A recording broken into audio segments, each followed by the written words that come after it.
Biografía. Ana Catalina, Emmerich, 1774 a 1824. Nació en el seno de una familia humilde en el norte de Alemania. A la edad de 28 años ingresó en un convento, agustino, después de haber trabajado como costurera y sirvienta. En 1813 enfermó, y a partir de ese momento sus estigmas se manifestaron externamente. A lo largo de toda su vida había tenido visiones del presente, del pasado y del futuro. Desde el momento en que quedó postrada en la cama, el poeta alemán Clemente Brentano la visitó diariamente y transcribió las visiones que Emmerich tuvo de la pasión de Jesucristo. Por la importancia y relevancia de su testimonio, Juan Pablo II la declaró venerable y el Vaticano ha anunciado recientemente su beatificación. Primera meditación. Preparativos para la Pascua. Jueves Santo, el 13 Nisan, 29 de marzo. Ayer por la tarde, nuestro Señor tomó su última comida junto con sus amigos, en casa de Simón el leproso, en Betania, y allí mismo María Magdalena ungió por última vez con perfume los pies de Jesús. Judas se escandalizó, corrió a Jerusalén y conspiró con los príncipes de los sacerdotes para entregarles a Jesús. Después de la comida, Jesús volvió a casa de Lázaro, mientras algunos de los apóstoles se dirigían a la posada que se halla a la entrada de Betania. Por la noche, Nicodemo acudió de nuevo a casa de Lázaro y tuvo una larga conversación con el Señor. Volvió a Jerusalén antes del amanecer, y Lázaro lo acompañó durante un tramo del camino. Los discípulos le habían preguntado a Jesús dónde quería celebrar la Pascua. Hoy, antes del amanecer, nuestro Señor ha mandado a buscar a Pedro, a Santiago y a Juan. Les ha explicado con detalle todos los preparativos que deben disponer en Jerusalén, y les ha dicho que, subiendo al monte Sión, encontrarían a un hombre con un cántaro de agua. Reconocerían a ese hombre, pues, en la Pascua anterior, en Betania, fue él quien mandó preparar la comida para Jesús. Por eso, San Mateo dice, él les dijo, id a la ciudad, a uno, y decidle. El maestro dice, mi tiempo está cerca, en tu casa haré la Pascua con mis discípulos. Después debían ser conducidos por ese hombre al cenáculo y allí hacer todos los preparativos necesarios. Yo vi a los apóstoles subir a Jerusalén, por una quebrada al sur del templo y al norte de Sión. En una de las vertientes de la montaña del templo había una hilera de casas, y ellos marcharon frente a esas casas, siguiendo el curso de un torrente. Cuando alcanzaron la cumbre del monte Sión, que es una montaña más alta que la montaña del templo, se encaminaron hacia el mediodía, y al principio de una pequeña cuesta encontraron al hombre que Jesús les había descrito. Fueron tras él y le dijeron lo que Jesús les había mandado. El hombre recibió con gran alegría sus palabras, y les respondió que en su casa había sido ya dispuesta una cena, probablemente por Nicodemo, pero que, hasta aquel momento, él no había sabido para quién, y que se alegraba mucho de saber que era para Jesús. El nombre de este hombre era Elí, cuñado de Zacarías de Hebrón, en cuya casa Jesús había anunciado el año anterior la muerte de Juan el Bautista. Elí tenía únicamente un hijo, que era levita, y amigo de San Lucas, antes de que éste fuese llamado por nuestro Señor, y 5 hijas, todas ellas solteras. Todos los años acudía a la fiesta de Pascua con sus sirvientes, alquilaba una sala y preparaba la Pascua para todos aquellos que no tuvieran amigos con quienes hospedarse en la ciudad. Ese año había alquilado un cenáculo propiedad de Nicodemo y José de Arimatea. Mostró a los apóstoles dónde estaba y cuál era su distribución. Segunda meditación. El cenáculo. Del lado sur del monte Sión, no lejos de las ruinas del castillo de David y del mercado que asciende hacia el castillo hacia el este, hay una antigua y sólida edificación entre frondosos árboles, en mitad de un espacioso patio amurallado. A ambos lados de la entrada se ven otras construcciones anejas, sobre todo a la derecha, donde está la morada del sirviente principal, y pegada a esta, la casa en la que la Santísima Virgen y las santas mujeres pasaron más tiempo después de la muerte de Jesús. El cenáculo, que en otras épocas había sido más grande, fue residencia de los bravos capitanes de David, que allí se ejercitaban en el uso de las armas. Antes de la construcción del templo, el Arca de la Alianza estuvo depositada allí durante un largo periodo, y todavía pueden encontrarse huellas de su presencia en el sótano. También he visto al profeta Malaquías cobijado bajo ese mismo techo. Fue allí donde escribió sus profecías sobre el Santísimo Sacramento y el sacrificio de la nueva alianza. Salomón rindió honores a esta casa y llegó a tener lugar en ella algún acto simbólico y figurativo que he olvidado. Cuando casi todo Jerusalén fue destruido por los babilonios, esta casa fue respetada. He visto otras muchas cosas relacionadas con la casa, pero solo recuerdo lo que he contado. Cuando fue comprado por Nicodemo y José de Arimatea, este edificio estaba en muy mal estado. Ellos arreglaron el cuerpo principal y lo dispusieron cómodamente. Lo alquilaban a los extranjeros que acudían a Jerusalén con motivo de la Pascua. Así fue como nuestro Señor pudo celebrar allí la Pascua del año anterior. Además, la casa y sus dependencias se utilizaban como almacén de estelas, monumentos y otras piedras, y también como taller para los obreros. José de Arimatea poseía excelentes canteras en su país, de donde hacía traer grandes bloques de piedra con las cuales, bajo su dirección, esculpían sepulcros, adornos y columnas que después vendían.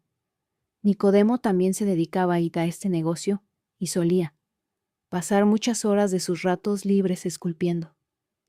Trabajaba en la sala o en el sótano bajo esta, excepto en tiempo de las fiestas. Su trabajo lo había llevado a conocer a José de Arimatea, de quien se había hecho amigo. A menudo habían llevado a cabo juntos alguna empresa. Esa mañana, mientras Pedro y Juan hablaban con el hombre que había alquilado el cenáculo, vi a Nicodemo en la casa de la izquierda del patio, donde habían sido colocadas muchas piedras que impedían el paso al cenáculo. Una semana antes, vi a varias personas trasladando las piedras de un lado a otro, limpiando el patio y preparando el cenáculo para la Pascua. Entre ellos me pareció ver a algunos discípulos, quizás Aram y Temeni, los primos de José de Arimatea. El cenáculo propiamente dicho está casi en el centro del patio.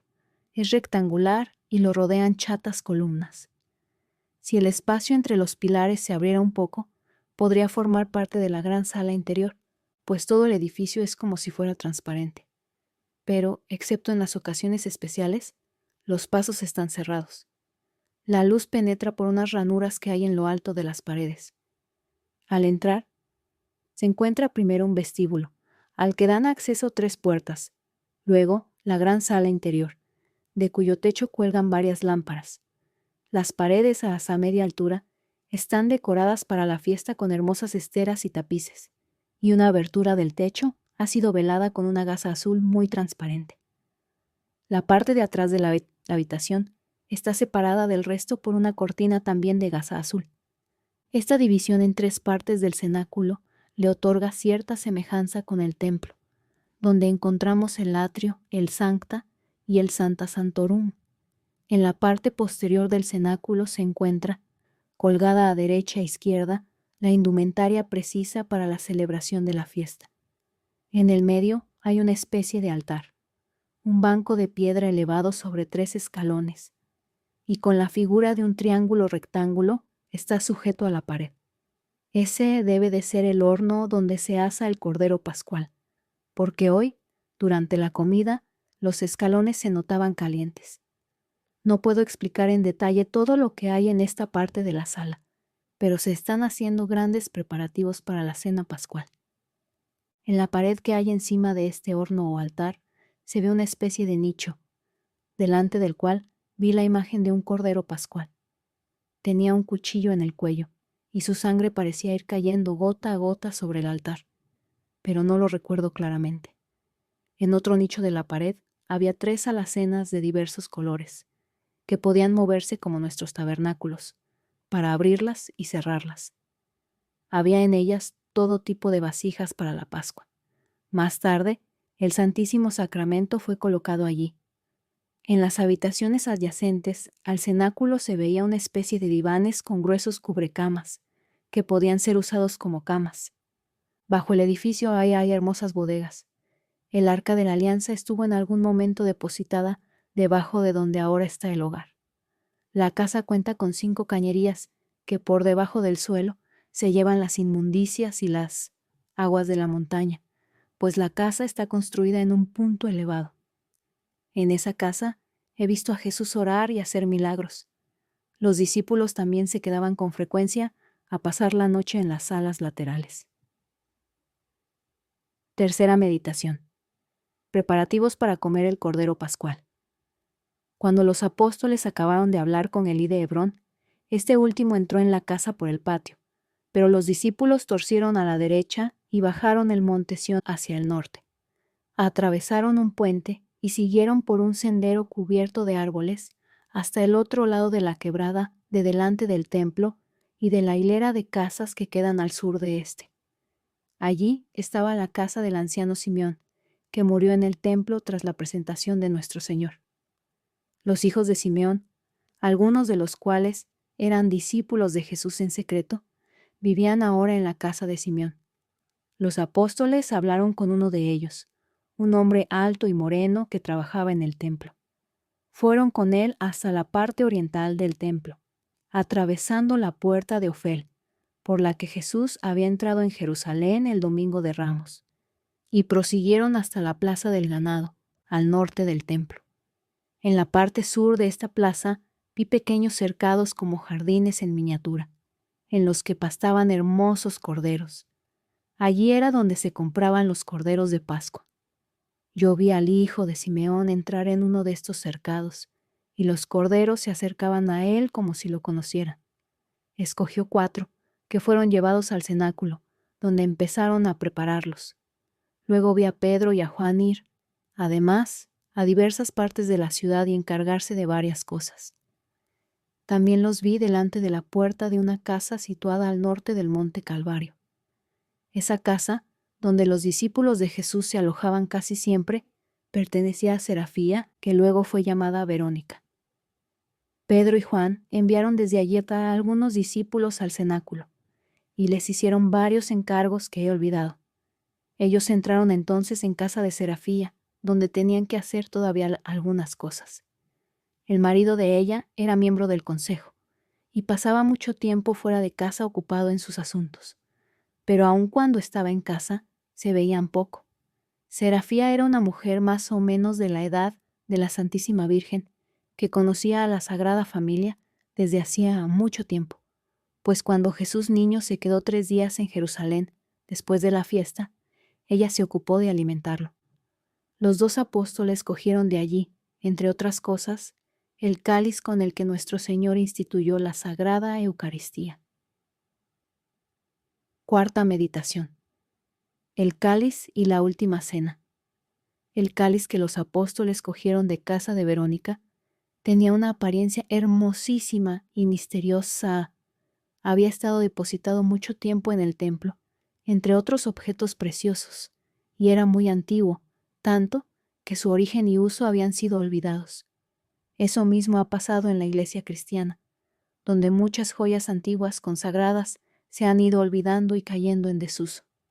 Muchas veces, enterradas en el polvo del templo, han sido encontradas vasijas antiguas y joyas que se han recompuesto y vendido. De este mismo modo, y porque Dios así lo quiso, se encontró este cáliz santo que nunca se ha podido fundir debido a que no se sabe de qué material está hecho. Fue hallado por los sacerdotes en el tesoro del templo, entre otros objetos que habían sido vendidos como antigüedades. Serafía lo compró, y había sido utilizado ya muchas veces por Jesús en las celebraciones. Desde el día de la última cena pasó a ser custodiado por la Sagrada Comunidad Cristiana. Este cáliz no siempre había tenido el mismo aspecto, y quizá en esa ocasión de la cena habían reunido las diferentes piezas que lo componían. Colocaron el gran cáliz sobre una bandeja, rodeado por 6 pequeñas copas. El cáliz contenía a su vez un recipiente menor sobre un plato, todo ello cubierto con una tapadera redonda. En el cáliz había insertada una cuchara que podía sacarse con facilidad. Todos estos diferentes vasos estaban envueltos en paños y metidos en una bolsa de cuero, si no estoy equivocada.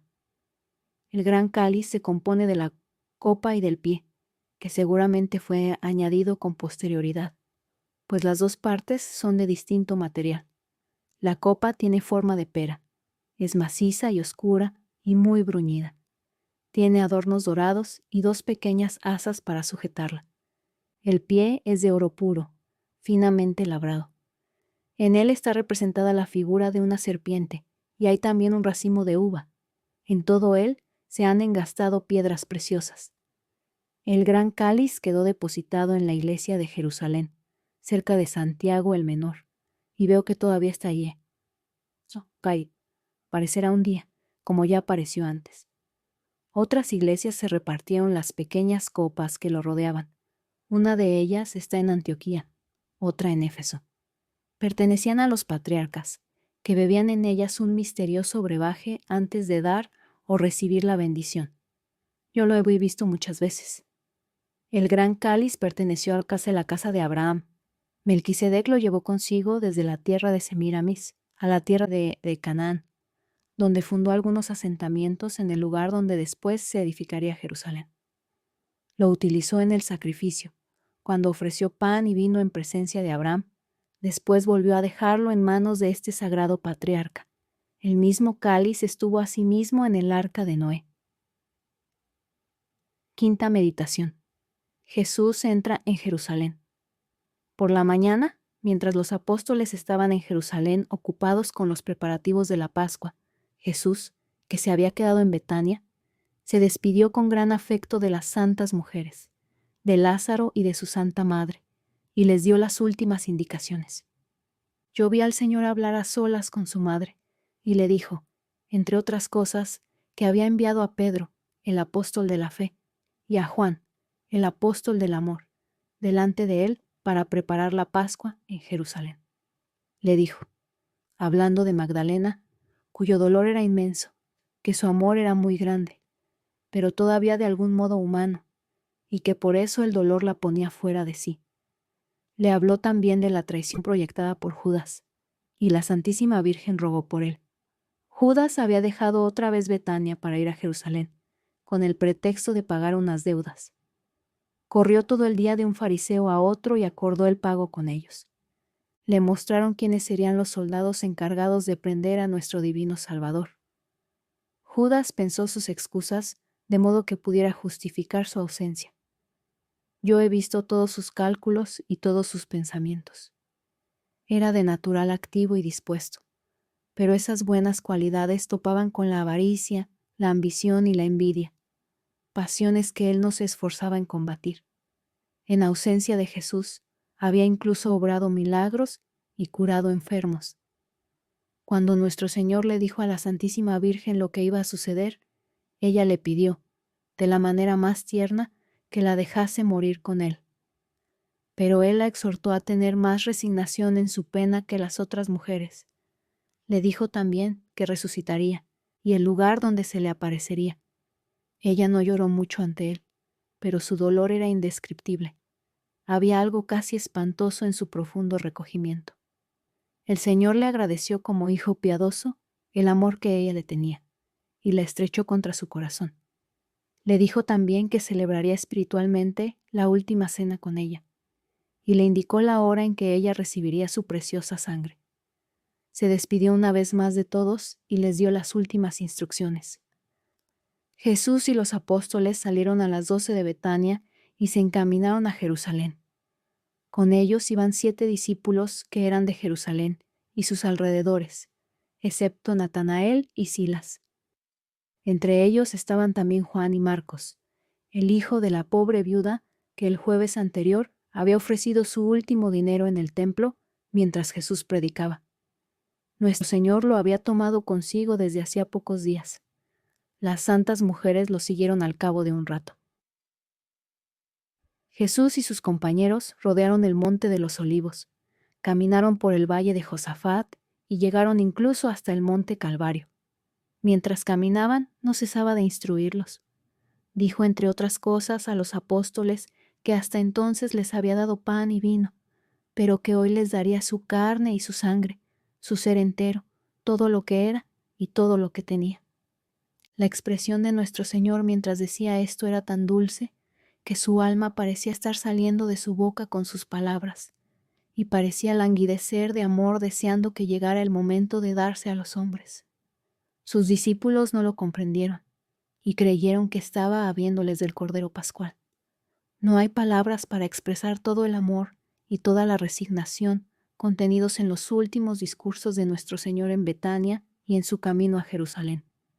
Los 7 discípulos que habían seguido al Señor a Jerusalén no recorrieron el camino en su compañía. Fueron a llevar al cenáculo los hábitos ceremoniales de la Pascua y volvieron a casa de María, la madre de Marcos. Cuando Pedro y Juan llegaron al cenáculo con el cáliz, los vestidos para la ceremonia ya estaban en el vestíbulo, donde los discípulos y algunos otros compañeros los habían dejado. Habían colocado también colgaduras en las paredes desnudas, destapado las aberturas de arriba y habían encendido 3 lámparas. A continuación, Pedro y Juan fueron al valle de Josafat y avisaron a nuestro Señor y a los apóstoles. Los discípulos y los amigos que iban a celebrar la Pascua con ellos en el cenáculo llegaron más tarde. 6ª meditación. La última Pascua.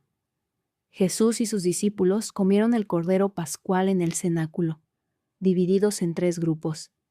Jesús con los 12 apóstoles, en el cenáculo propiamente dicho. Natanael con otros 12 discípulos.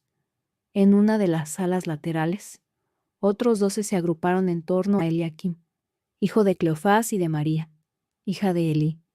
Eliaquim había sido discípulo de Juan el Bautista. 3 de los corderos habían sido sacrificados para ellos en el templo. El 4º cordero fue inmolado en el cenáculo, y de ese comieron Jesús y los apóstoles. Judas no sabía eso porque, ocupado en sus artimañas, no había regresado hasta hacía poco, y no había estado presente cuando sacrificaron el cordero. El sacrificio del cordero destinado a Jesús y a los apóstoles fue muy emocionante. Se llevó a cabo en el atrio del cenáculo. Los apóstoles y los discípulos presentes cantaron el Salmo 118. Jesús les habló del tiempo nuevo que comenzaba y que los sacrificios de Moisés y del Cordero Pascual iban a cumplirse, y que por esta razón el Cordero debía ser sacrificado como antiguamente en Egipto, porque también ellos estaban a punto de liberarse de la esclavitud. Se dispusieron los recipientes y los instrumentos necesarios. Trajeron un cordero pequeñito tocado con una corona que fue enviada a la Santísima Virgen, a la estancia en la que ella permanecía con las santas mujeres. El cordero estaba atado a una tabla, con una cuerda que le rodeaba el cuerpo. Me recordó a Jesús atado en la columna y azotado. El hijo de Simeón sostenía la cabeza del cordero. Jesús le hizo una incisión en el cuello con la punta de un cuchillo, que dio entonces al hijo de Simeón, quien acabó de matarlo. A Jesús parecía repugnarle tener que herir al animal. Lo hizo deprisa, pero con solemnidad. La sangre fue recogida en un cuenco, y Jesús mojó en ella un ramo de hisopo. A continuación, fue a la puerta de la sala, tintó con sangre los 2 pilares y la cerradura, y fijó el ramo sobre la puerta. Habló luego a los discípulos y les dijo, entre otras cosas, que el ángel exterminador se mantendría alejado, que debían orar en aquel sitio sin temor y sin inquietud cuando él fuera sacrificado. Él mismo, el verdadero Cordero Pascual, que un nuevo tiempo y un nuevo sacrificio iban a comenzar y que durarían hasta el fin del mundo. Después todos fueron al otro extremo de la sala, cerca del lugar donde debajo, en otro tiempo, había estado el arca de la alianza. El horno estaba encendido. Jesús echó la sangre sobre el lugar y lo consagró como un altar. Luego, seguido de los apóstoles, fue rodeando el cenáculo y lo consagró como un nuevo templo. Mientras tanto, todas las puertas permanecían cerradas. El hijo de Simeón había completado ya la preparación del cordero. Lo había colocado sobre una tabla, con las patas de delante, cada una atada a un palo, y las de atrás juntas y extendidas. Recordaba a Jesús sobre la cruz, y fue metido en el horno para ser asado con los otros 3 corderos sacrificados en el templo. Los corderos pascuales de los judíos se mataban todos en el atrio del templo, aunque en 3 sitios distintos. Uno para las personas distinguidas, otro para la gente común y otro para los extranjeros. El cordero pascual de nuestro Señor no fue sacrificado en el templo, pero todo se hizo, conforme a la ley. Jesús pronunció todavía otras palabras y dijo a sus discípulos que el cordero era solo un símbolo, que Él era el verdadero cordero pascual y que sería sacrificado al día siguiente, y otras cosas que he olvidado. Tras estas palabras de Jesús, y habiendo llegado Judas, empezaron a disponerse las mesas. Los discípulos se pusieron los vestidos de ceremonia que estaban en el vestíbulo, se cambiaron las sandalias y se colocaron encima una especie de camisa blanca y una capa, que era más corta por delante que por detrás. Se sujetaron los vestidos en la cintura y se remangaron las mangas que eran muy anchas. Cada grupo fue hacia la sala que le había sido asignada, los discípulos a las salas laterales. Nuestro Señor con los apóstoles se quedó en la del cenáculo. Cogieron cada uno un palo y con él en la mano fueron acercándose de 2 en 2 a la mesa. Permanecieron de pie, cada cual en su sitio, con el palo apoyado sobre los brazos extendidos y las manos levantadas. La mesa era estrecha y con forma de herradura y de una altura algo superior a la rodilla de un hombre. Frente a Jesús, dentro del semicírculo, se dejó un sitio vacío desde donde poder servir los platos. Tal como lo recuerdo, Juan, Santiago el mayor y Santiago el menor estaban a la derecha de Jesús. A ese extremo de la mesa se sentaba Bartolomé. En el otro lado, Tomás y Judas Iscariote. A la izquierda de Jesús estaban Pedro, Andrés y Tadeo, y en la punta de la izquierda, Simón, y a continuación, Mateo y Felipe. En medio de la mesa estaba la bandeja con el cordero pascual. Su cabeza reposaba entre sus patas delanteras, dispuestas en cruz. Las patas de atrás seguían extendidas. Todo el borde de la fuente estaba adornado con ajos. Junto a esta bandeja había un plato con la carne asada de Pascua, además de un plato con verduras y un segundo plato con manojitos de hierbas amargas que parecían hierbas aromáticas. Frente a Jesús había otra fuente con hierbas y un plato con una salsa oscura y espesa. Los discípulos tenían cada uno ante sí unos panes redondos y planos, sin levadura, en lugar de platos, y cuchillos de marfil. Después de la plegaria, el sirviente principal puso delante de Jesús, sobre la mesa, el cuchillo para cortar el cordero, y también una copa llena de vino. Luego llenó las otras 6 copas, situadas cada una entre 2 apóstoles. Jesús bendijo el vino y lo bebió. Los apóstoles compartían una copa entre 2. Nuestro Señor partió el cordero. Los apóstoles fueron recibiendo cada uno una porción sobre su pan. Lo comieron muy deprisa, separando la carne de los huesos con sus cuchillos de marfil y quemando después los huesos. Todo esto lo hicieron de pie, apenas apoyados en el respaldo de sus asientos. Jesús partió uno de los panes ácimos, guardó una parte y distribuyó la otra entre los apóstoles. Su copa de vino fue llenada de nuevo, pero Jesús no bebió. Desde ahora no beberé más de este fruto de vida hasta aquel día, cuando lo beba de nuevo con vosotros en el reino de Dios. Después de beber cantaron un himno. Jesús rezó o permaneció en silencio, y luego se lavaron las manos de nuevo. A continuación, se sentaron. Nuestro Señor partió todavía otro cordero, que hizo llevar a las santas mujeres, que comían en una de las estancias del patio. Los apóstoles comieron todavía verduras y lechuga. Jesús tenía una expresión de recogimiento y serenidad tan grandes como yo no le había visto nunca. Dijo a los apóstoles que olvidaran todas sus preocupaciones. La Santísima Virgen, sentada a la mesa de las mujeres, estaba también llena de serenidad. Cuando las demás mujeres se le acercaban y tiraban suavemente de su velo para llamar su atención y hablar con ella, Sus movimientos manifestaban una gran placidez de espíritu.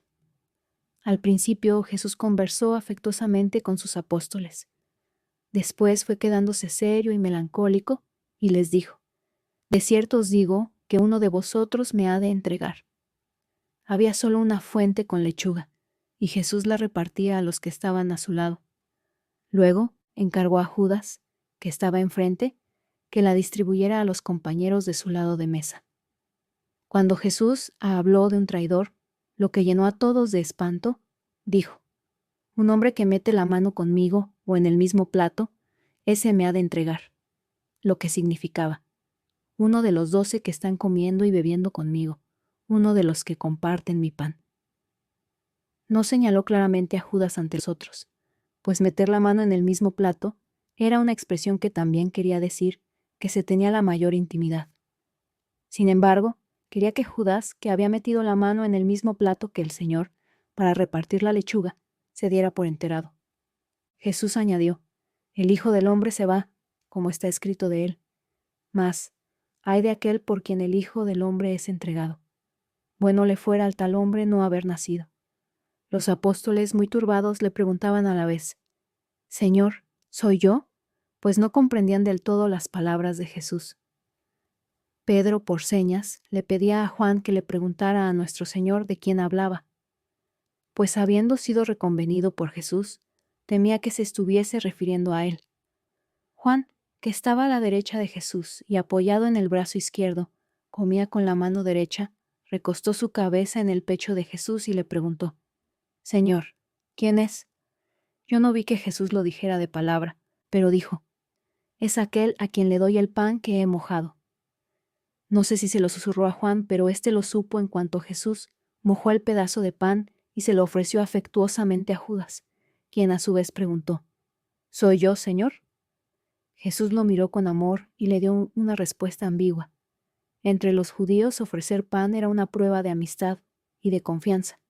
Jesús utilizó ese gesto para advertir a Judas sin declararlo culpable ante los otros. Sin embargo, Judas se consumía de rabia.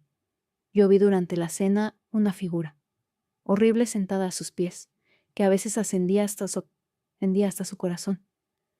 No vi que Juan le repitiera a Pedro lo que nuestro Señor le había dicho, pero lo tranquilizó con la mirada. Séptima meditación. Jesús lava los pies a los apóstoles. Todos se levantaron de la mesa, y mientras recomponían sus ropas como era usual antes del oficio solemne, el sirviente principal entró con 2 criados para quitar la mesa. Jesús le pidió que llevara agua al atrio, y el sirviente se fue de la sala con sus criados. Jesús, de pie entre los apóstoles, les habló algún tiempo con solemnidad.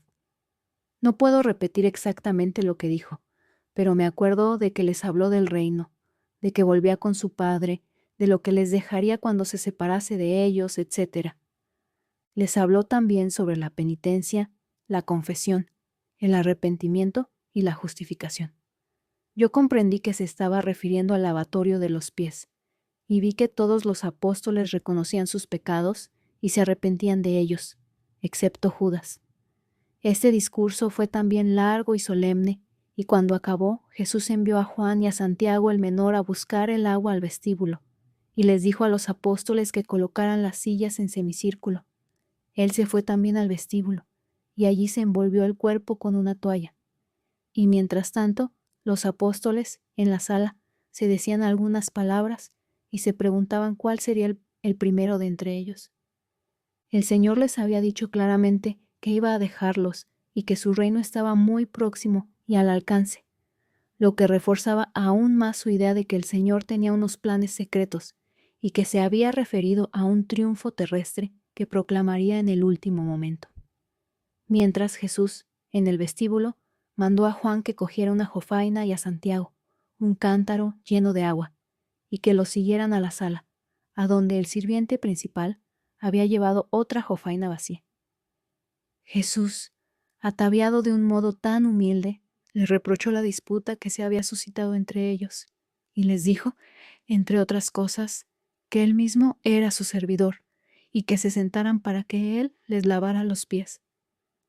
Tomaron asiento en el mismo orden que habían estado sentados a la mesa, Jesús iba del uno al otro echándole sobre los pies agua de la jofaina que llevaba Juan. Luego, con un extremo de la toalla en la que estaba envuelto, se lo secaba. Nuestro Señor llevó a cabo este acto de humildad lleno de afecto hacia sus apóstoles.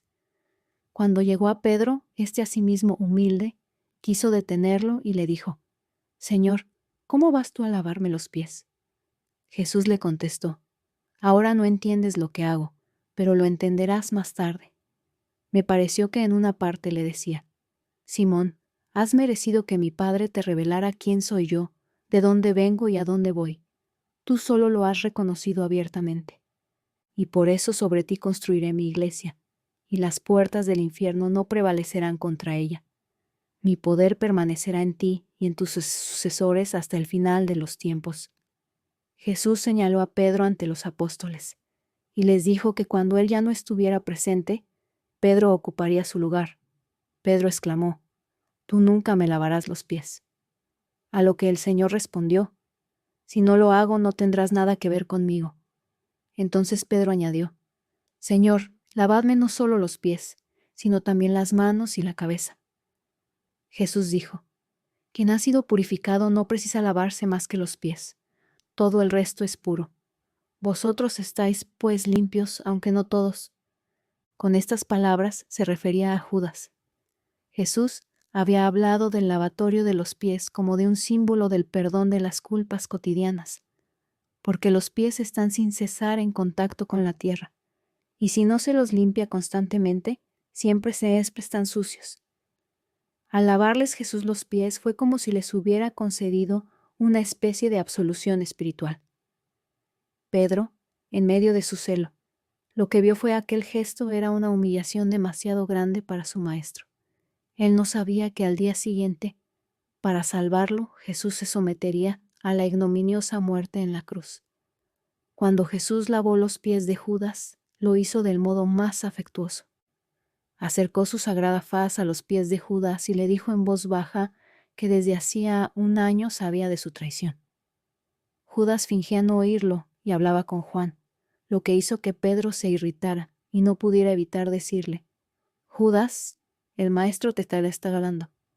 Entonces Judas dio a Jesús una réplica vaga y evasiva. Dijo algo así como: «Dios me libre, Señor».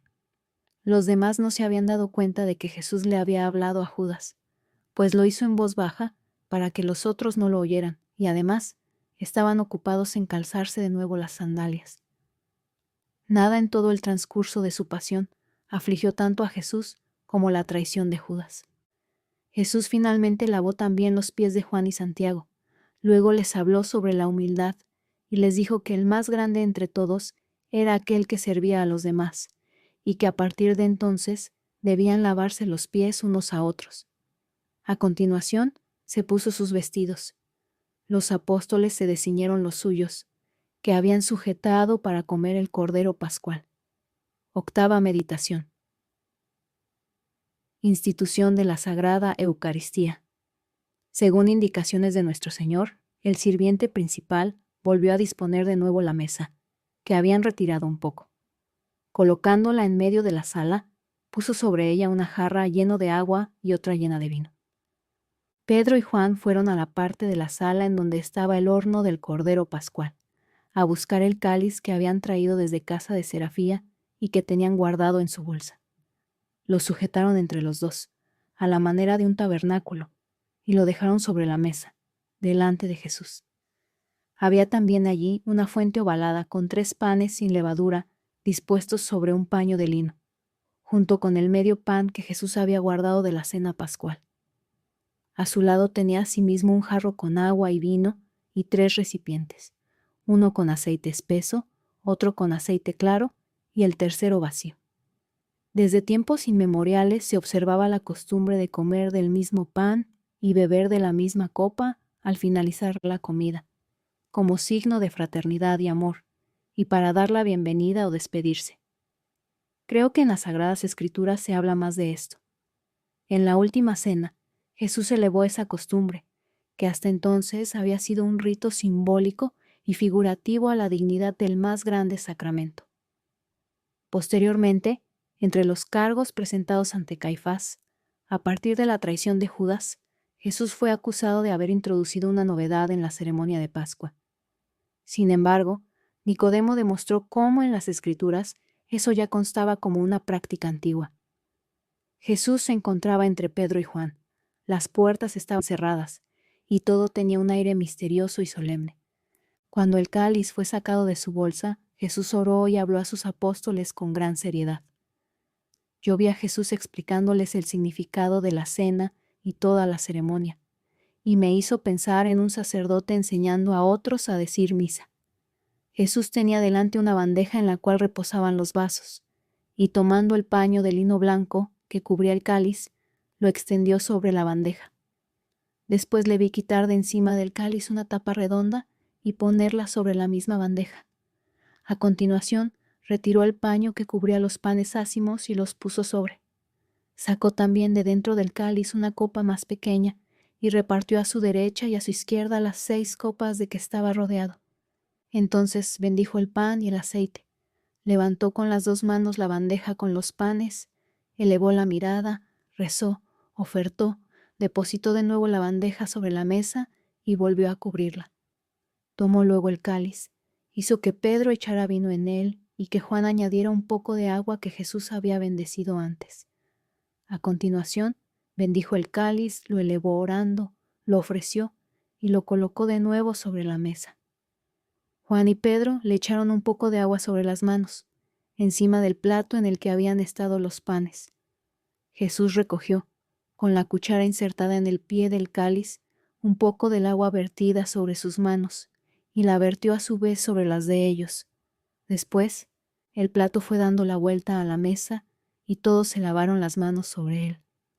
Todo esto me recordó extraordinariamente el sagrado sacrificio de la misa. Mientras tanto, Jesús se mostraba cada vez más tierno y afectuoso con sus discípulos.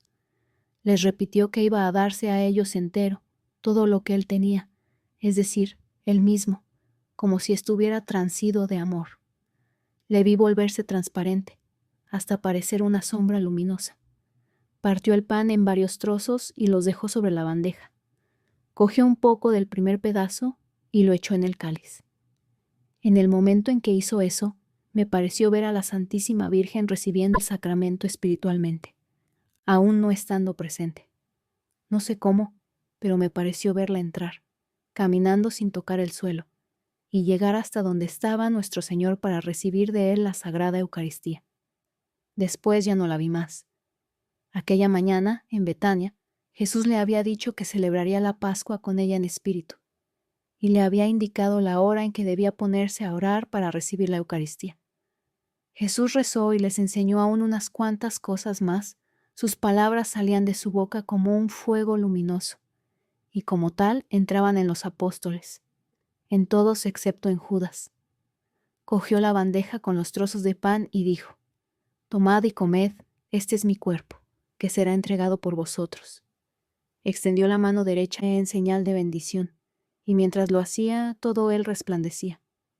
Sus palabras eran luminosas, y el pan entraba en la boca de los apóstoles como una sustancia brillante.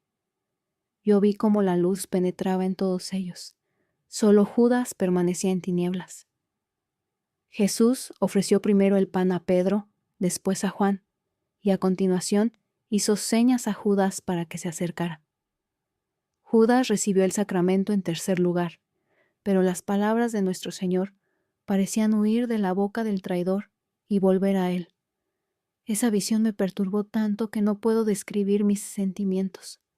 Jesús le dijo: «Haz cuanto antes lo que tienes que hacer». Después administró el sacramento a los demás, apóstoles que fueron aproximándose de 2 en 2. Jesús sujetó el cáliz por sus 2 asas y lo elevó hasta su cara pronunciando las palabras de consagración. Mientras lo hacía se lo veía transfigurado y transparente, como si todo su ser lo hubiera abandonado para pasar hasta estar contenido en el pan y el vino. Dio de beber a Pedro y a Juan del cáliz que sostenía en la mano, y luego lo dejó de nuevo sobre la mesa. Juan vertió la divina sangre del cáliz en las copas pequeñas, y Pedro se las entregó a los apóstoles, que bebieron 2 de la misma copa. No estoy muy segura, pero creo que Judas también bebió un sorbo del cáliz.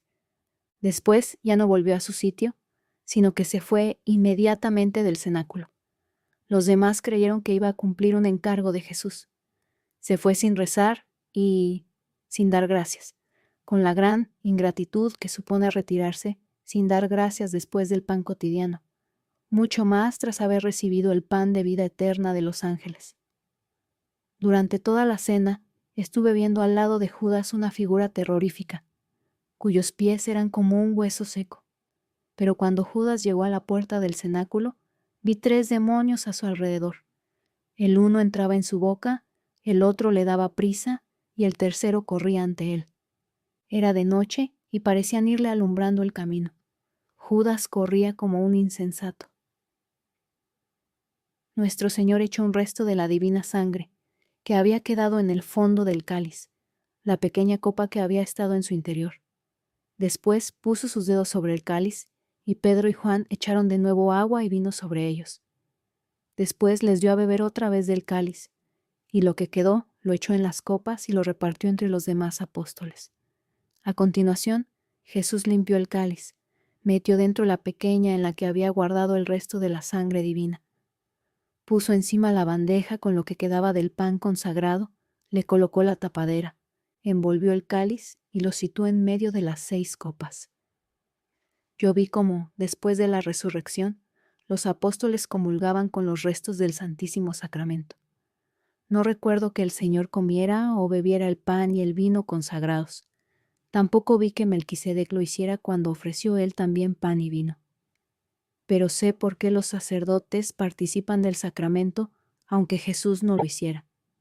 Si los ángeles la hubieran distribuido, ellos no hubieran participado de la Eucaristía. Pero si los sacerdotes no participaran, lo que queda de la Eucaristía se perdería. Así que lo hacen para preservarla. Había una indescriptible solemnidad en todo lo que Jesús hizo durante la Sagrada Eucaristía, y cada uno de sus movimientos estaba lleno de majestad. Vi que los apóstoles anotaban cosas en unos pequeños trozos de pergamino que llevaban consigo. Varias veces durante la ceremonia los vi también inclinarse unos ante otros, como hacen nuestros sacerdotes. Novena meditación. Instrucciones privadas y consagraciones. Jesús dio a sus apóstoles unas instrucciones privadas. Les dijo que debían seguir celebrando el Santísimo Sacramento en memoria suya hasta el fin de los tiempos. Les enseñó cómo usarlo y cómo transmitirlo, y de qué modo, gradualmente, debían enseñar y hacer público este misterio. Les enseñó cuándo debían comer el resto de los elementos consagrados, cuándo debían darle parte de ellos a la Santísima Virgen, y cómo consagrar ellos mismos cuando les hubiese enviado el divino consuelo. Después les habló del sacerdocio, de la sagrada unción, de la preparación del crisma y de los santos óleos. Había 3 recipientes. 2 de ellos contenían una mezcla de aceite y de bálsamo. Les enseñó a hacer esta mezcla, a qué partes del cuerpo se debía aplicar y en qué ocasiones. Recuerdo, entre otras cosas, que citó un caso en que la Sagrada Eucaristía no debía ser administrada. Puede que fuera en la extremaunción. Mis recuerdos no están claros en este punto. Habló de diferentes tipos de unción, sobre todo de las de los reyes, y dijo que incluso los reyes inicuos, al ser ungidos, recibían de la unción especiales poderes. Puso un poco de ungüento y de aceite en un recipiente vacío y los mezcló. No puedo decir con total seguridad si fue entonces o al consagrar el pan cuando bendijo el aceite. Después vi cómo Jesús ungía a Pedro y a Juan, en cuyas manos él había vertido el agua que había corrido por sus manos y a los cuales había dado de beber de su mismo cáliz. A continuación, les impuso las manos sobre la cabeza y sobre los hombros. Ellos unieron sus manos cruzando los pulgares y se inclinaron profundamente ante nuestro Señor hasta ponerse casi de rodillas. Jesús les ungió el dedo pulgar y el índice de cada mano y trazó una cruz sobre sus cabezas con el crisma. Les dijo que también aquello permanecería hasta el fin del mundo. Santiago el menor, Andrés, Santiago el mayor y Bartolomé fueron asimismo consagrados.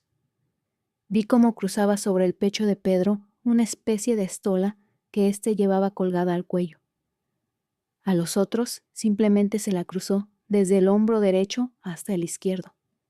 No me acuerdo bien si esto lo hizo durante la institución del Santísimo Sacramento o solo durante la unción.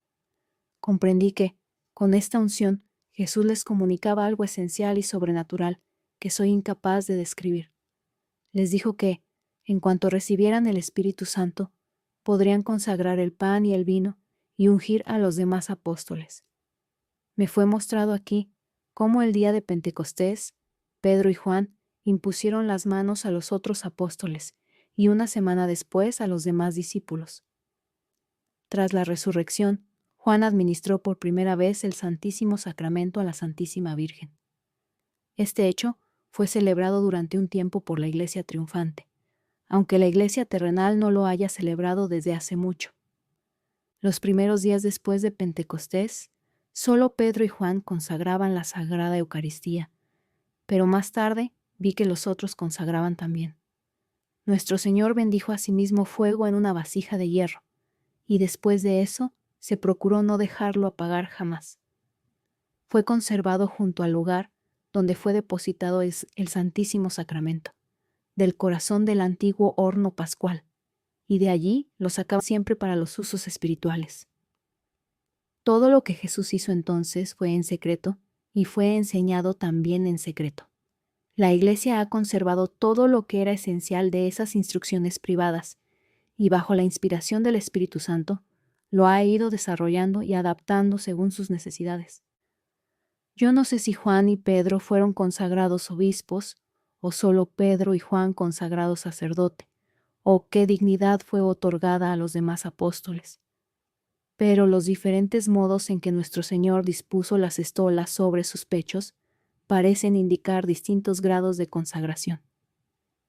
Cuando estas ceremonias concluyeron, el cáliz que estaba junto a la vasija del crisma fue cubierto, y Pedro y Juan llevaron el Santísimo Sacramento a la parte más retirada de la sala, que estaba separada del resto por una cortina de gasa azul, y desde entonces aquel lugar fue el santuario. El sitio donde fue depositado el Santísimo Sacramento estaba muy poco más elevado que el horno pascual. José de Arimatea y Nicodemo cuidaron el santuario y el cenáculo en ausencia de los apóstoles. Jesús dio todavía instrucciones a sus apóstoles durante largo rato y también rezó varias veces. Con frecuencia parecía conversar con su Padre Celestial. Estaba lleno de entusiasmo y de amor. Los apóstoles estaban exultantes de gozo y de celo, y le hacían diversas preguntas que él les contestaba. La mayoría de estas palabras están en las Sagradas Escrituras. El Señor dijo a Pedro y a Juan diversas cosas que luego ellos debían transmitir a los demás apóstoles, y estos, a su vez, a los discípulos y a las santas mujeres, según la capacidad de cada uno para los conocimientos transmitidos. Jesús habló en privado con Juan. Le dijo que viviría más tiempo que los otros. Le contó también algo relativo a 7 iglesias, coronas, ángeles, y le dio a conocer misteriosas representaciones que, según yo creo, significaban varias épocas. Los otros apóstoles sintieron un poco de envidia por esa confianza particular que Jesús le había demostrado a Juan. Jesús habló de nuevo del traidor. Ahora está haciéndolo, decía. Y de hecho, yo vi a Judas haciendo exactamente lo que Jesús decía. Pedro aseguraba con vehemencia que él sería siempre fiel a Jesús. Y éste dijo: Simón, Simón, Satanás te desea para molerte como trigo, pero yo he rogado por ti para que tu fe no desfallezca, y que, cuando tú seas confirmado, puedas confortar a tus hermanos. Y entonces nuestro Señor les dijo de nuevo que a donde él iba, ellos no podían seguirlo, a lo que Pedro contestó exaltado: Señor, yo estoy dispuesto a acompañarte a la prisión y la muerte.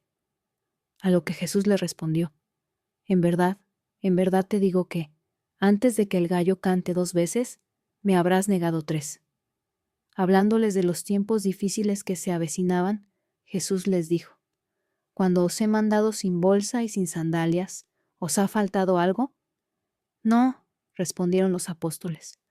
Pues ahora, prosiguió Jesús, que cada cual coja su bolsa y sus sandalias y, quien nada tenga, que venda su túnica para comprar una espada. Pues en verdad os digo que todo lo que fue escrito se va a cumplir. Ha sido reconocido como inicuo. Todo lo relacionado conmigo ha llegado a su fin. Los apóstoles entendieron todo esto de un modo literal, y Pedro le mostró 2 espadas cortas y anchas como dagas. Jesús dijo: «Basta, vayámonos de aquí». A continuación, entonaron un himno de acción de gracias, colocaron la mesa a un lado y se fueron hacia el atrio. Allí encontró Jesús a su madre, a María, hija de Cleofás, y a Magdalena, que le suplicaron con ansia que no fuera al monte de los Olivos, porque corría el rumor de que querían cogerle. Pero Jesús las consoló con pocas palabras, y se alejó rápidamente de ellas. Debían de ser cerca de las 9. Bajaron por el camino que Pedro y Juan habían seguido para llegar al cenáculo, y se dirigieron al monte de los Olivos. Yo he visto la Pascua y la institución de la Sagrada Eucaristía como lo he relatado, aunque mi emoción en esos momentos era tan grande que no pude prestar mucha atención a los detalles, pero ahora lo he visto con más claridad. No hay palabras que puedan expresar la fatiga y la pena, su visión del interior de los corazones, el amor y la fidelidad de nuestro Salvador, su conocimiento de todo lo que iba a suceder, cómo quedarse solo en lo externo. Nuestro corazón se inflama de admiración, gratitud y amor. La ceguera de los hombres es incomprensible, y nuestra alma se ve sobrepasada por la conciencia de la ingratitud del mundo entero y por sus propios pecados. La ceremonia de la Pascua fue celebrada por Jesús de total conformidad con la ley. Los fariseos tenían por costumbre añadir algunos minutos y ceremonias suplementarias. La amarga pasión de Cristo. Jesús en el monte de los Olivos. Cuando Jesús, después de instituir el Santísimo Sacramento de la Eucaristía, salió del cenáculo acompañado de los 11 apóstoles, su alma estaba profundamente turbada, y su tristeza iba en aumento. Llevó a los 11 por un sendero apartado en el valle de Josafat. Cuando abandonaron la casa, yo vi la luna, aún no del todo llena, levantarse sobre la montaña. Caminando con ellos por el valle, nuestro Señor les dijo que Él volvería de nuevo a juzgar al mundo, y que en ese momento los hombres se echarían a temblar y gritarían: «¡Montañas, cubridnos!». Sus discípulos no comprendieron sus palabras y creyeron que la debilidad y la fatiga lo hacían delirar. También les dijo: «Esta noche seréis escandalizados por mi causa, pues está escrito: heriré al pastor y sus ovejas serán dispersadas. Pero cuando resucite os precederé a Galilea». Los apóstoles conservaban aún algo del entusiasmo y la devoción que les había transmitido la Santa Eucaristía y las palabras solemnes y afectuosas de Jesús. Se acercaban a él y le expresaban su amor de diversos modos, diciendo que jamás lo abandonarían.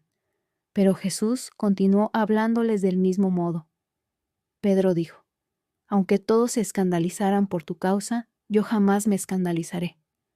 El Señor le recordó su profecía de que antes de que el gallo cantara, lo negaría 3 veces, pero Pedro siguió insistiendo: «Aunque tuviera que morir contigo, nunca te negaría».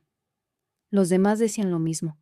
Iban caminando y parándose alternativamente, mientras hablaban, pero la tristeza de Jesús seguía incrementándose.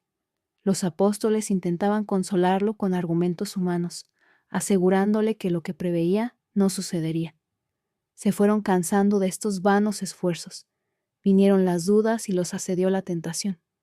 Atravesaron el torrente de Cedrón, no por el puente por donde unas horas más tarde sería conducido preso Jesús, sino por otro, pues habían dado un rodeo. Getsemaní, a donde se dirigían, estaba a media legua del cenáculo. Desde este hasta la gran puerta del valle de Josafat había un cuarto de legua, y otro tanto desde allí hasta Getsemaní.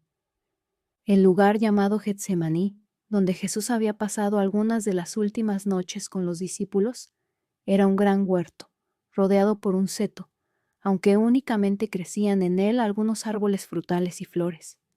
Fuera de él había unas pocas edificaciones abandonadas.